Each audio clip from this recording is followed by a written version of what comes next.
nós queremos expressar o nosso agradecimento à casa por ter nos recebido carinhosamente, mesmo não nos conhecendo, que é muito delicado para uma casa receber trabalhadores da doutrina espírita, a qual não conhecemos. Nunca sabemos muito bem o que pode vir daí.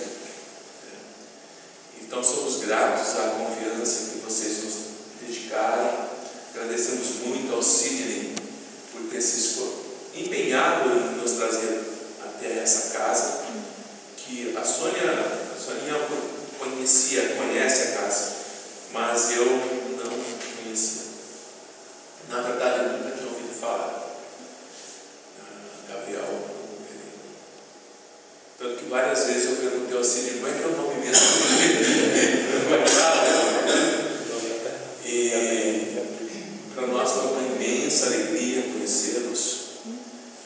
Assisti a primeira palestra do nosso amigo Adolfo, que cai entre nós, embora nós temos esse critério de sermos muito exigentes, não a considerou muito boa, mas nós gostamos muito pela primeira vez, sempre há correções a fazer. E esperamos ter novas oportunidades pela espiritualidade, pela direção da casa, de retornarmos aqui, ou seja, para palestras, preleções ou outros cursos que eu posso vir. Embora nós tenhamos doado o curso de dialogadores para vocês, lá da Kardec, feito pela Dona Terezinha, mas nós também temos esse curso que se oferece da reciclagem de dialogadores, com um aprofundamento, não é um curso básico, superficial, é algo mais profundo, vamos dizer assim. E também temos o compromisso, agradecendo também a casa por ter cedido a sala para nós gravarmos para o YouTube. Terá mais ou menos o mesmo formato, mas um tempo menor. E a gravação voltada para a divulgação da doutrina e do Jesus mais próximos de nós. Resumindo, Soninha, irmão? Foi um privilégio para nós estarmos nessa casa. Ficamos assim emocionados e agradecidos imensamente a todos vocês.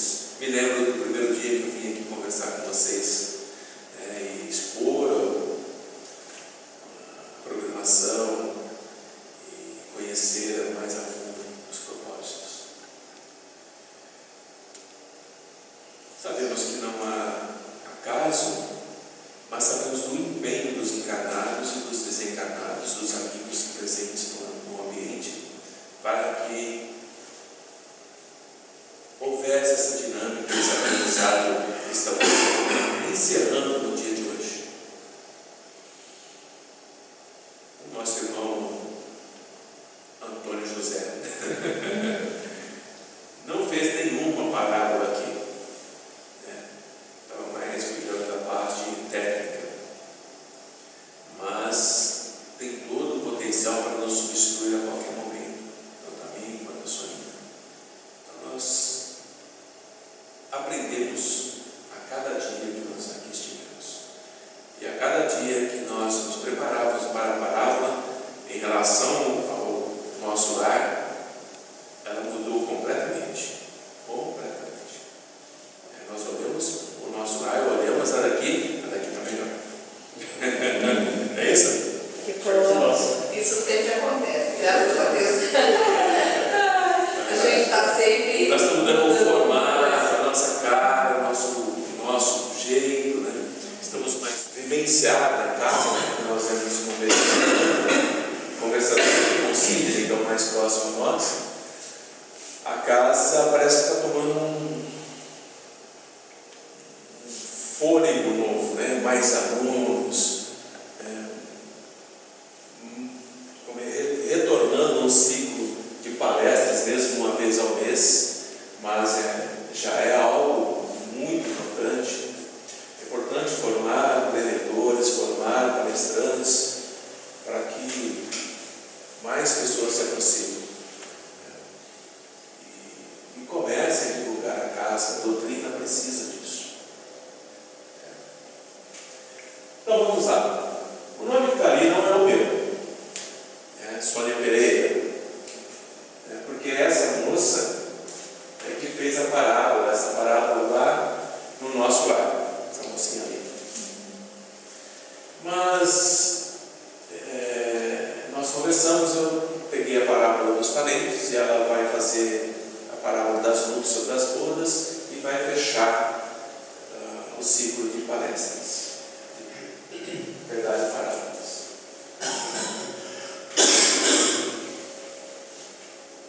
A parábola dos talentos, ela é contada muito próxima, um dia ou dois antes da morte da crucificação de Jesus. E Jesus quer deixar muito claro qual o papel, real papel dele naquele momento que está vivenciando. Eu estive pesquisando o talento, nós ouvimos falar de talento, muitas vezes as pessoas brincam, é o chocolate. Não é o chocolate, talento, né? E também perguntam se o talento é uma moeda. Teoricamente sim, mas o talento é um potencial econômico, é uma moeda imaginária. Como nós temos moedas imaginárias. Hoje em dia nós temos os bitcoins da internet, né? Uma moeda imaginária que tem um valor. E o talento, ele tinha um valor específico. Ele correspondia a uma mina. A 5.000 minas. Um talento. Então, quando alguém dizia assim, esse produto vale um talento, entendia-se que valia 5.000 minas.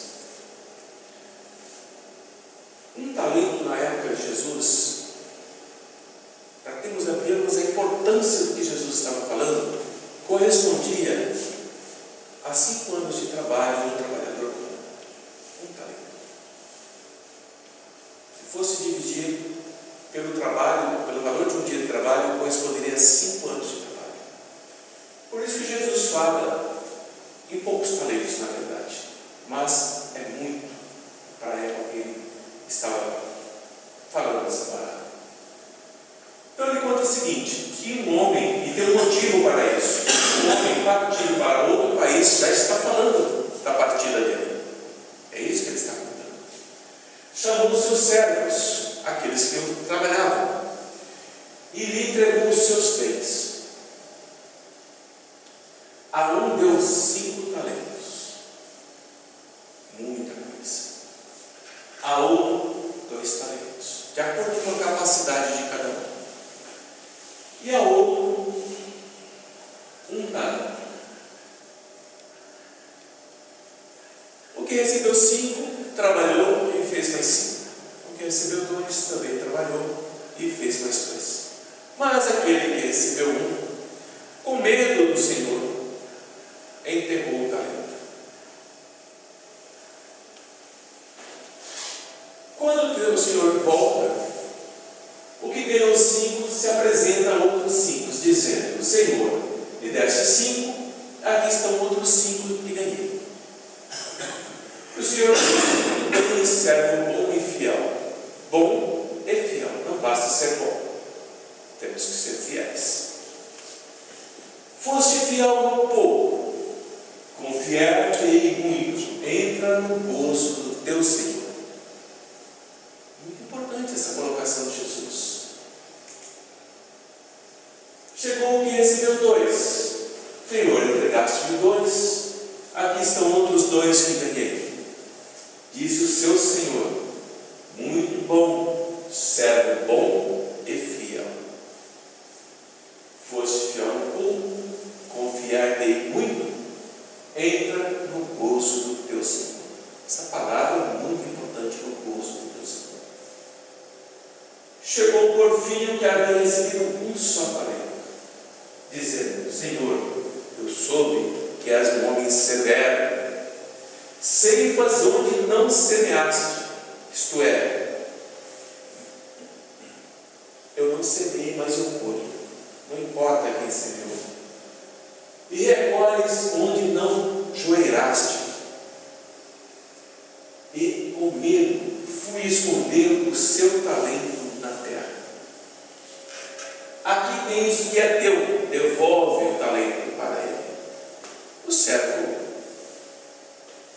estava sendo honesto. Não se cogita isso. Porém o Senhor respondeu: servo mau e preguiçoso. Percebe como muda? Não é mais bom, embora seja fiel. Porque ele não disse servo mau e infiel, mau e preguiçoso. Não trabalhou com o talento que recebeu.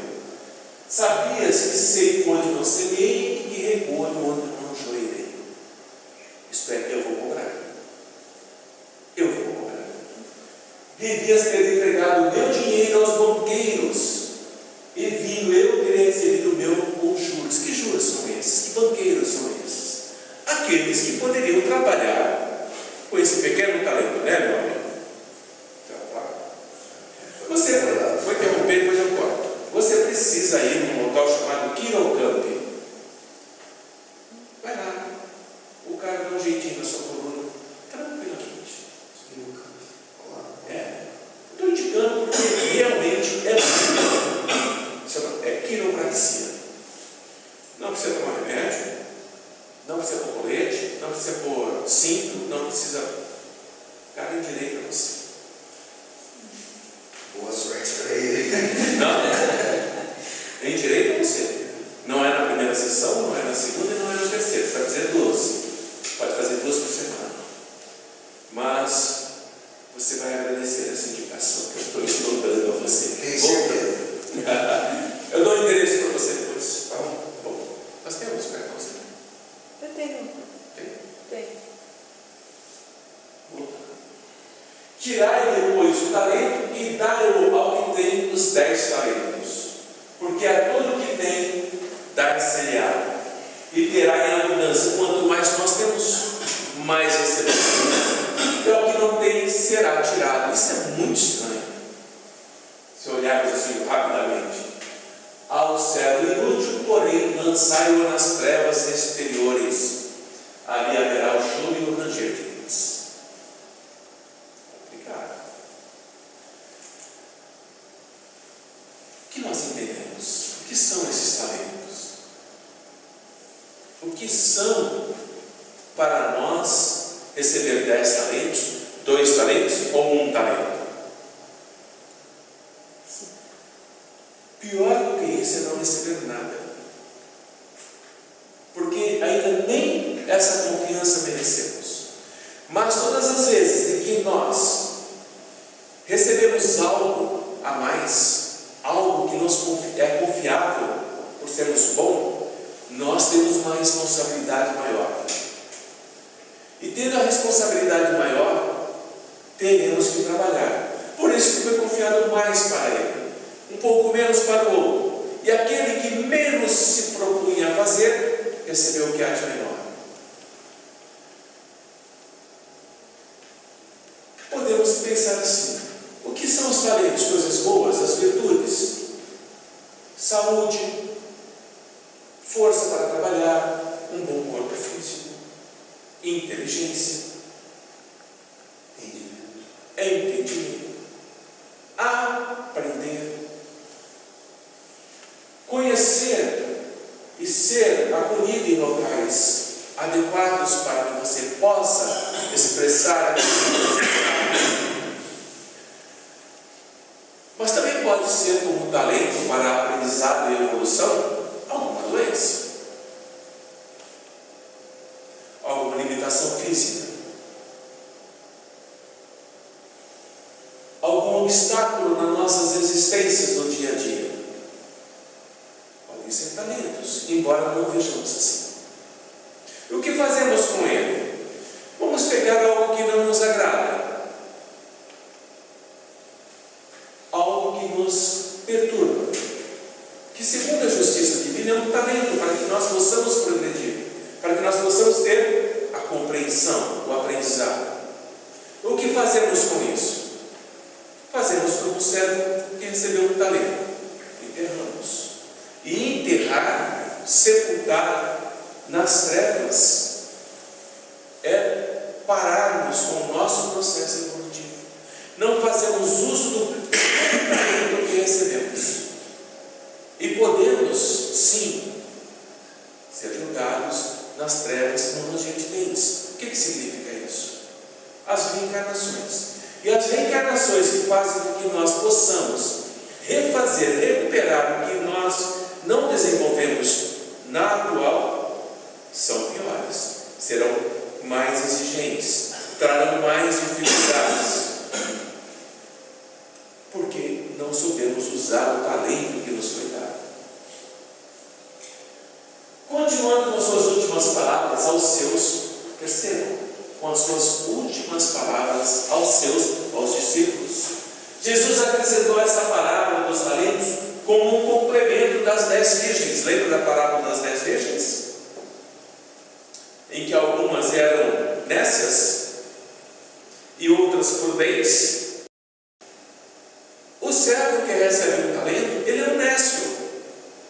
Ele não é desonesto. Assim como as 10 virgens, assim, as nécias não eram desonestas, mas não eram precavidas. Como Joana diz, previdentes. Não se preveniram, não se prepararam. Essa parábola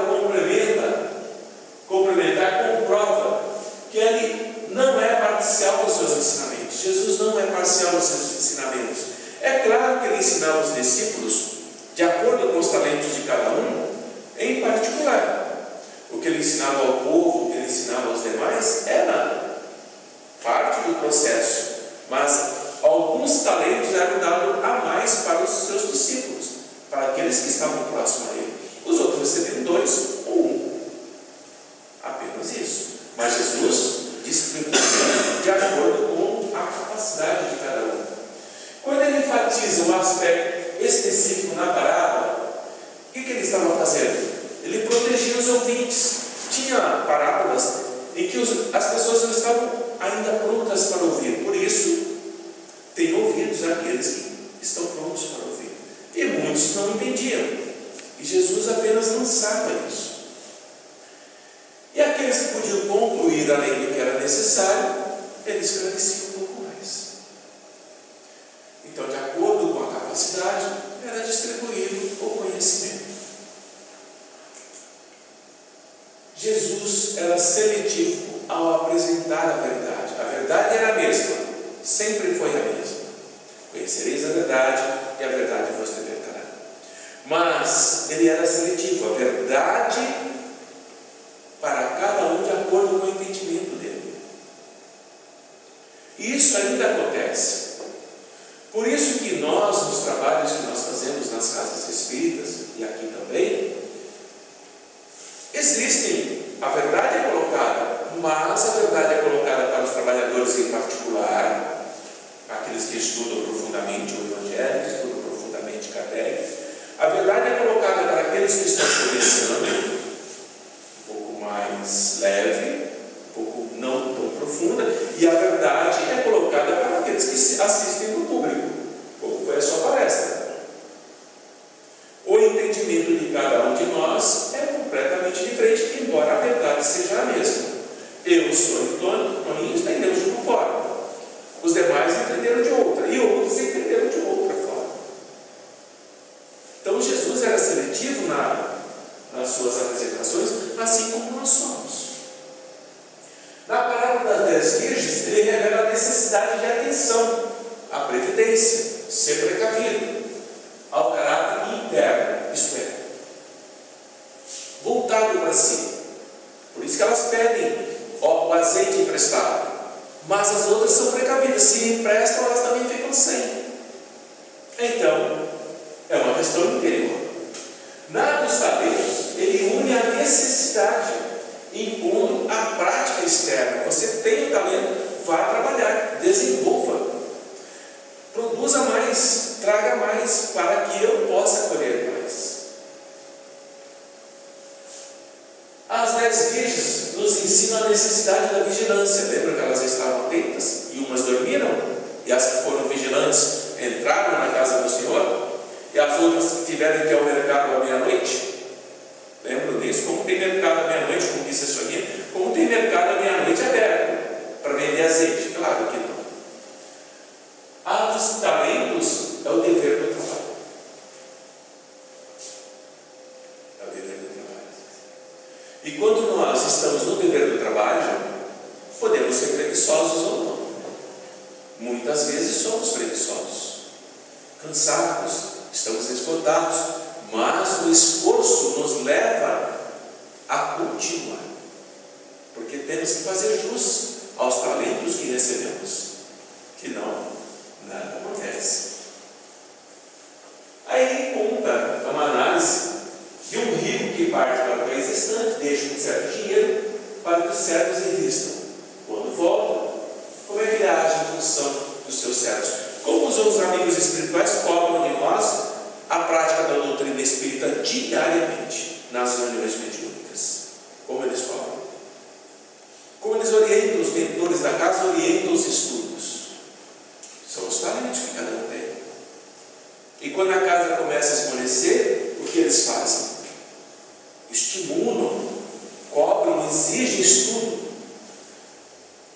Recompensa para aqueles que são fiéis e punição para o que é negligente, isto é, terá que recomeçar, terá que refazer, terá que reiniciar. Todos nós recebemos talentos antes de encarnarmos. O que nós temos como missão e tarefa principal? Fazer com que esses talentos se multipliquem. Se não fizermos, teremos que prestar contas. Se enterramos os nossos talentos, lá eles serão desenterrados, só teremos aquele que nós não multiplicamos. Jesus falou com os seus enquanto estava no Monte das Oliveiras. Essa é a observação da Sonia. A parábola dos talentos, Jesus aborda no Monte das Oliveiras. Está em foco a responsabilidade sobre os negócios. O que acontece quando você é responsável por algo e não o faz direito? O quanto você terá que prestar contas disso e como prestará contas?